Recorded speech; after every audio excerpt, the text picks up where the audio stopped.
Hi friends, welcome to try and tasty food. ഇന്ന് നമുക്ക് വളരെ രുചികരമായിട്ട് തേങ്ങയൊക്കെ വറുത്തരച്ചിട്ടുള്ള ഒരു കൂണുകറി തയ്യാറാക്കി എടുക്കാം കേട്ടോ. അതിന് വേണ്ടിയിട്ട് സ്റ്റൗവിൽ ഞാനൊരു ചീനിച്ചട്ടി ഒന്ന് വെച്ച് കൊടുത്തിട്ട് 1 ടേബിൾ സ്പൂൺ വെളിച്ചെണ്ണയും 1 കപ്പ് തേങ്ങയും ഒരു 10ഓളം ചുവന്നുള്ളിയും ഒരു പിടി കറിവേപ്പിലയും കൂടി ഇട്ട് കൊടുത്തിട്ടുണ്ട്. ഇനി നമുക്കിതെല്ലാം കൂടി നല്ല രീതിയിലൊന്ന് മിക്സ് ചെയ്തെടുക്കാം.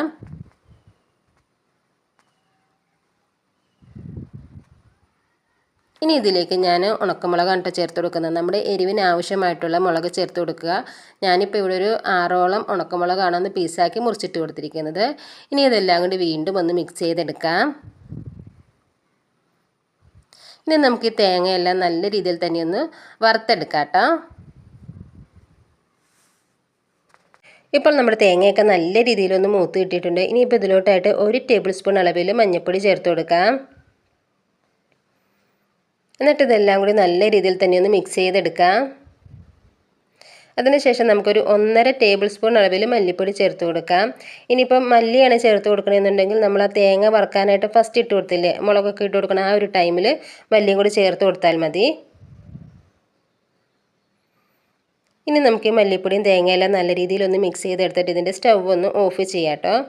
എന്നിട്ടിത് ചൂടാറുന്നത് വരെ ഇടയ്ക്കൊക്കെ ഇതേപോലെ ഒന്ന് മിക്സ് ചെയ്ത് കൊടുക്കാം. അല്ലെങ്കിൽ നമ്മൾ ഈ ചീനിച്ചട്ടിക്ക് ചൂടുള്ളത് കൊണ്ട് തന്നെ ഈ ഇട്ട് കൊടുത്തിരിക്കുന്ന പൊടിയെല്ലാം പെട്ടെന്ന് തന്നെ അങ്ങ് കരിഞ്ഞു പോകും. അപ്പോൾ ഇത് ചൂടാറുന്നവരെ ഇതേപോലെ മിക്സ് ചെയ്തൊക്കെ കൊടുക്കാം.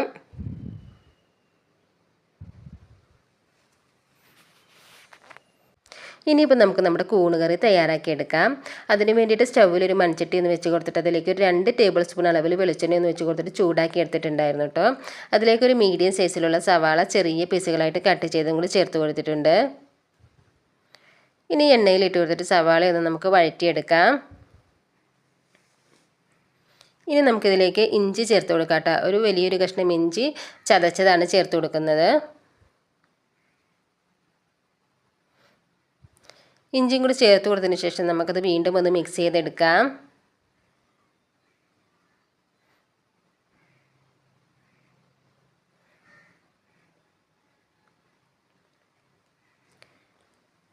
ഇനി നമുക്കിതിലോട്ട് കറിവേപ്പില ചേർത്ത് കൊടുക്കാം കേട്ടോ. ഒരു 2 തണ്ട് കറിവേപ്പിലയും കൂടി ഒന്ന് ചേർത്ത് കൊടുക്കാം. എന്നിട്ട് വീണ്ടും ഒന്ന് മിക്സ് ചെയ്തെടുക്കാം.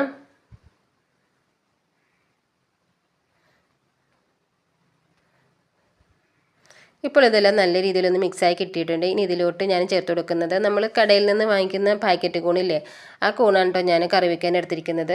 ഒരു പാക്കറ്റ് കൂണുണ്ടായിരുന്നു. ഇനി കൂണ് നല്ലതുപോലെ ഒന്ന് നന്നാക്കി എടുത്തിട്ട് കഴുകി വൃത്തിയാക്കി എടുത്തിരിക്കുന്നതാണ്. ഇനി കൂണും കൂടി ചേർത്ത് കൊടുത്തിട്ട് നമുക്ക് നല്ല രീതിയിൽ ഇതൊന്ന് മിക്സ് ചെയ്തെടുക്കാം.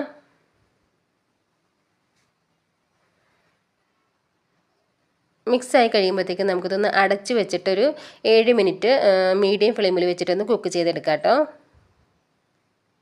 ഇപ്പോൾ ഒരു 7 മിനിറ്റ് ആയിട്ടുണ്ട്. നമ്മുടെ കൂണൊക്കെ നല്ല രീതിയിലൊന്ന് കുക്കായി കിട്ടിയിട്ടുണ്ട്. കൂണും നമുക്ക് കുക്കായി കിട്ടാൻ ഒരുപാട് സമയമൊന്നും വേണ്ട, പെട്ടെന്ന് തന്നെ നമുക്ക് റെഡിയാക്കി എടുക്കാൻ പറ്റും. ഇനി ഇതിലോട്ടായിട്ട് നമ്മൾ നേരത്തെ വറുത്ത് വെച്ചിരുന്ന തേങ്ങയില്ലേ, അത് നല്ലതുപോലെ ഒന്ന് അരച്ചെടുത്തിട്ടുണ്ട് കേട്ടോ. ഇനി ആ അരപ്പും കൂടി നമ്മുടെ ഈ കറിയിലോട്ടായിട്ടൊന്ന് ചേർത്ത് കൊടുക്കാം. ഇനി അതേ ജാറിലേക്ക് തന്നെ കുറച്ച് വെള്ളമൊന്ന് വെച്ചിട്ട് ചുറ്റിച്ചിട്ട് നമുക്ക് ഒഴിച്ചു കൊടുക്കാം. അതിനുശേഷം നമ്മുടെ ഈ കൂണും അരപ്പും എല്ലാം നല്ല രീതിയിൽ തന്നെ നമുക്കൊന്ന് മിക്സ് ചെയ്തെടുക്കാം. ഇനി നമുക്ക് എത്രത്തോളം ഗ്രേവിയാണ് ആവശ്യമായിട്ടുള്ളത് ആ രീതിയിൽ വെള്ളമൊന്ന് ചേർത്ത് കൊടുക്കുക. എന്നിട്ട് നല്ല രീതിയിൽ തന്നെ ഇതൊന്ന് മിക്സ് ചെയ്തെടുക്കാം. ഇതുവരെ നമ്മൾ ഇതിലോട്ട് ഉപ്പ് ചേർത്ത് കൊടുത്തിട്ടില്ലായിരുന്നു കേട്ടോ. ഇനി നമ്മുടെ കറിയിലേക്ക് ആവശ്യമായിട്ടുള്ള ഉപ്പൊന്ന് ചേർത്ത് കൊടുക്കാം. ഞാനൊരു 1.5 ടീസ്പൂൺ അളവിൽ ഉപ്പാണ് ചേർത്ത് കൊടുത്തിരിക്കുന്നത്. അതിനുശേഷം ഇത് വീണ്ടും ഒന്ന് മിക്സ് ചെയ്തെടുക്കാം. ഇനി ഇതിലേക്ക് നമുക്ക് പുളിവെള്ളം ചേർത്ത് കൊടുക്കാം കേട്ടോ. ഞാൻ കുറച്ച് വാളംപുളി എടുത്തിട്ട് ചൂടുവെള്ളം ഒഴിച്ചൊന്ന് മിക്സ് ചെയ്ത് വെച്ചിരുന്നതാണ്. പുളിയുടെ അളവൊക്കെ നമ്മുടെ ഓരോരുത്തരുടെ ഇഷ്ടം അനുസരിച്ച് ചേർത്ത് കൊടുക്കുക കേട്ടോ. ഞാനിവിടെ കുറച്ച് പുളിയാണ് ചേർത്ത് കൊടുക്കുന്നുള്ളൂ. കാരണം കറിയിൽ ഒരുപാട് പുളിയുടെ ടേസ്റ്റ് കൂടുതലായിട്ട് വന്നിട്ടുണ്ടെങ്കിൽ ഇവിടെ ആർക്കും അത്ര അത് ഇഷ്ടാവില്ല. അതുകൊണ്ട് ഞാൻ ചെറിയൊരളവിലാണ് കേട്ടോ പുളി ചേർത്ത് കൊടുക്കുന്നത്. നിങ്ങൾക്ക് പുളിയുടെ അളവ് കൂടുതലായിട്ട് ചേർക്കണമെന്നുണ്ടെങ്കിൽ അങ്ങനെ ചേർത്ത് കൊടുക്കുക. എന്നിട്ട് ഇത് നല്ല രീതിയിൽ തന്നെ ഒന്ന് മിക്സ് ചെയ്തെടുക്കുക. ഇനിയിപ്പോൾ ഇത് അടച്ചു വെച്ചിട്ട് നമുക്കൊന്ന് കുക്ക് ചെയ്തെടുക്കാം. ഇപ്പം നമ്മുടെ കറിയൊന്ന് ഞാൻ അടച്ചു വെച്ചിട്ട് ഒരു 5 മിനിറ്റും കൂടി ഒന്ന് മീഡിയം ഫ്ലെയിമിൽ വെച്ചിട്ട് ഒന്ന് കുക്ക് ചെയ്തെടുത്തിരിക്കുന്നതാണ് കേട്ടോ. ഇപ്പം നമ്മുടെ കൂണ് കറിയൊക്കെ ഇവിടെ നല്ലതുപോലെ ഒന്ന് റെഡിയായി കിട്ടിയിട്ടുണ്ട്. ഇത് കൂണ് ഒരുപാട് വേകാനൊന്നുമില്ല, നമ്മൾ ആദ്യം വേവിച്ചെടുത്ത കൂണാണ്. പിന്നെ നമ്മൾ പാകത്തിനുള്ള ഗ്രേവിക്കുള്ള വെള്ളമാണ് ഒഴിച്ചു കൊടുത്തിരിക്കുന്നത് കൊണ്ട് ഒത്തിരി നേരം തിളപ്പിക്കേണ്ട ആവശ്യമൊന്നുമില്ല. ചെറിയ രീതിയിൽ ഇതൊന്ന് എല്ലാം കൂടി ഒന്ന് മിക്സായി ഒന്ന് തിളച്ച് കിട്ടിയാൽ മാത്രം മതി. അങ്ങനെ നമ്മുടെ ടേസ്റ്റി ആയിട്ടുള്ള കൂണ് കറി ഇവിടെ റെഡി ആയിട്ടുണ്ട് കേട്ടോ. ഇനിയിപ്പോൾ ഇതിൻ്റെ സ്റ്റവ് ഒന്ന് നമുക്ക് ഓഫ് ചെയ്യാം. എന്നിട്ട് നമ്മുടെ ഈ കറി ഒന്ന് നമുക്ക് ചെറിയ രീതിയിലൊന്ന് താളിച്ചെടുക്കാം.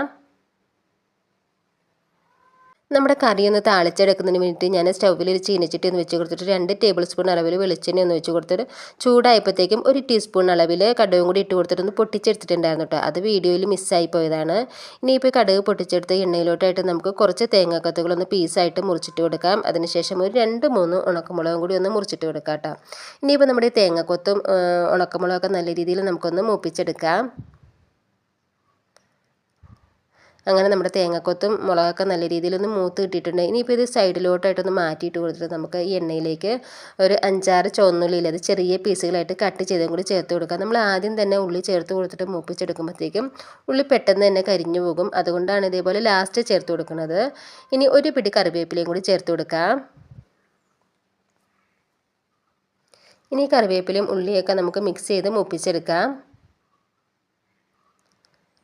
അതിനുശേഷം നമുക്കിതെല്ലാം കൂടി നല്ല രീതിയിലൊന്ന് യോജിപ്പിച്ചെടുക്കാം കേട്ടോ. ഇനിയിപ്പോൾ ഇതിൻ്റെ സ്റ്റൗ ഒന്ന് നമുക്ക് ഓഫ് ചെയ്തിട്ട് നമ്മൾ തയ്യാറാക്കി വെച്ചിരിക്കുന്ന കറിയില്ലേ അതിലോട്ടായിട്ട് ഒഴിച്ച് കൊടുത്തിട്ട് നമ്മുടെ കറി ഒന്ന് താളിച്ചെടുക്കാം. അങ്ങനെ നമ്മൾ വളരെ രുചികരമായിട്ട് തേങ്ങയൊക്കെ വറുത്തരച്ചിട്ട് നല്ല അടിപൊളിയായിട്ട് ഒരു കൂണ് കറി ഇവിടെ റെഡി ആയിട്ട് എടുത്തിട്ടുണ്ട്. അപ്പോൾ നിങ്ങൾക്ക് കൂണൊക്കെ കിട്ടുമ്പോൾ ഈ രീതിയിലൊന്ന് തയ്യാറാക്കി നോക്കുക. അത് നിങ്ങൾക്ക് ഉറപ്പായിട്ട് ഇഷ്ടമാവും.